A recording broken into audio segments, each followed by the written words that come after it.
എല്ലാ മാന്യ പ്രേക്ഷകർക്കും മൂവി ടോക്സിലേക്ക് സ്വാഗതം. 50ഓളം വർഷങ്ങൾ പിന്നിട്ട് മലയാളത്തിന്റെ സ്വകാര്യം അഹങ്കാരമായി വിഹരിക്കുകയാണ് നടൻ മമ്മൂട്ടി. കാലങ്ങളായുള്ള അദ്ദേഹത്തിന്റെ കരിയറിൽ കെട്ടിയാടാത്ത വേഷങ്ങൾ ഇല്ലെന്ന് തന്നെ പറയാം. കളക്ടർ, പോലീസ്, വക്കീൽ തുടങ്ങിയ വേഷങ്ങളിലെല്ലാം മമ്മൂട്ടി നടത്തിയ പ്രകടനങ്ങളും ഡയലോഗ് ഡെലിവറിയുമെല്ലാം ഇന്നും പ്രേക്ഷകർക്ക് രോമാഞ്ചം സമ്മാനിക്കുന്നവയാണ്. യഥാർത്ഥത്തിൽ മമ്മൂട്ടി ഒരു വക്കീൽ ആണെന്നത് എല്ലാവർക്കും അറിയാവുന്നതാണ്. അഭിഭാഷക കുപ്പായം കയ്യിൽ കിട്ടിയ ശേഷം ആയിരുന്നു അഭിനയത്തോടും ആവേശം മൂലം മമ്മൂട്ടി സിനിമയിൽ എത്തിയതും ഇന്നും പ്രേക്ഷകരെ അത്ഭുതപ്പെടുത്തിക്കൊണ്ടിരിക്കുന്നതും. ഇപ്പോഴിതാ സിനിമയിൽ അല്ലായിരുന്നുവെങ്കിൽ മമ്മൂട്ടി ആരാകുമായിരുന്നു എന്ന ചോദ്യത്തിന് നടി മല്ലിക സുകുമാരൻ നൽകിയ മറുപടി ശ്രദ്ധ നേടുകയാണ്.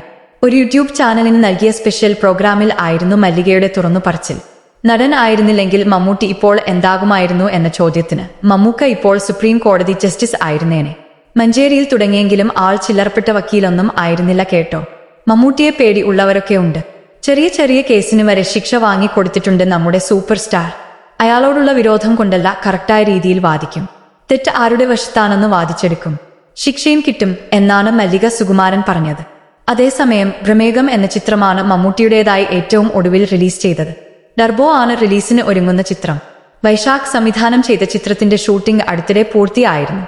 പെരുന്നാൾ റിലീസ് ആയി ടർബോ തിയേറ്ററിൽ എത്തുമെന്നാണ് അനൌദ്യോഗിക വിവരം. ഡിനോ ഡെന്നിസ് സംവിധാനം ചെയ്യുന്ന ബസൂക്കയാണ് മമ്മൂട്ടിയുടേതായി അണിയറയിൽ ഒരുങ്ങുന്ന മറ്റൊരു സിനിമ. പുതിയ സിനിമാ വിശേഷങ്ങൾ ഉടൻ തന്നെ അറിയുവാൻ ചാനൽ സബ്സ്ക്രൈബ് ചെയ്യാനും ബെൽ ബട്ടൺ അമർത്താനും മടിക്കരുത്. പുതിയൊരു സിനിമാ വിശേഷവുമായി വീണ്ടും കാണാം.